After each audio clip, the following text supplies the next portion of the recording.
হজম ও কোষ্ঠকাঠিন্য উপশমের জন্য সন্ধ্যা ঘি খান। আমার আজকের রেসিপি লাউ দিয়ে মাছ রান্না করব, আর তাতে স্বাদ আর গন্ধের জন্য দেব সন্ধ্যা ঘি। মাছ নিয়েছি, যে কোনো মাছ দিয়ে এই রান্নাটা করা যায়। মাছগুলো নুন, হলুদ আর সর্ষের তেল মেখে 20 মিনিট রেখে দেব। সন্ধ্যা ঘি ঘ্রাণেই কাবু, ঘরোয়া পদ্ধতিতে তৈরি খাঁটি দেশি গাওয়া ঘি, যা স্বাদে গন্ধে অতুলনীয়, যার রান্নায় দিলে রান্নায় একটা আলাদা মাত্রার স্বাদ আনে। অল্প পরিমাণেই দিতে হয়। আর লাউটা প্রথমে অর্ধেক করে নেব। অর্ধেক করে কেটে খোসা ছাড়িয়ে এইভাবে পাতলা পাতলা করে কেটে নিয়েছি। আপনারা চাইলে যে কোনো রকমভাবেই লাউ কেটে নিতে পারেন, তাতে কোনো সমস্যা নেই। কড়াইতে তেল গরম করতে বসিয়েছি। তেলটা কিন্তু একটু ভালো করে গরম করে নিতে হবে, তাহলে মাছ ভাজাটা ভালো হবে। আমি সবগুলো মাছ একবারেই দিয়ে ভেজে নেব, আর মাছটা কড়া করে ভাজতে হবে। যেহেতু লাউ দিয়ে মাছ রান্না করব, তাই মাছটা একটু কড়া করেই ভাজতে হবে। আর ফোড়নে দিয়ে দেব 5 ফোড়ন আর শুকনো লঙ্কা। 5 ফোড়ন বেশি ভাজার দরকার নেই।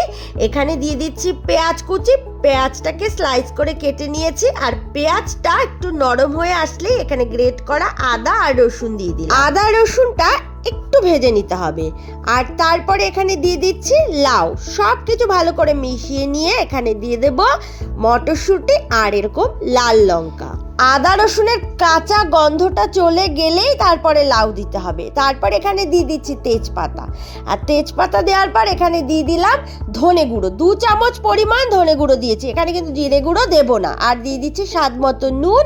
আর এখানে হলুদ দিলাম না, কারণ মাছটা যখন ম্যারিনেট করেছিলাম সেই থালা থেকে মাছটা যখন তুলে নিয়েছি তার মধ্যে লাউ রেখে দিয়েছিলাম, আর তার মধ্যে যতটুকু হলুদ ছিল তাতেই হবে, আলাদা করে আর হলুদ দিতে হবে না। এমনিতেও লাউতে বেশি একটা হলুদ দিতে হয় না। এখানে 4-5টা কাঁচা লঙ্কা দিয়ে দিলাম। কাঁচা লঙ্কার ফ্লেভারটা এই রান্নাতে খুব ভালো লাগবে। আর দিয়ে দিলাম 2টো টমেটো, এইভাবে কেটে দিয়ে দিয়েছি। তারপর জল দিয়ে দিলাম। লাউটা সিদ্ধ হতে সময় দেব, খুব বেশি সময় লাগবে না, কিন্তু ঢাকতে হবে না। এখানে গ্যাসের ফ্লেমটা হাইতে দিয়ে দিয়েছি। আর দিয়ে দিলাম ধনেপাতা কুচি। এরপর এখানে দিয়ে দিলাম ভাজা মাছ।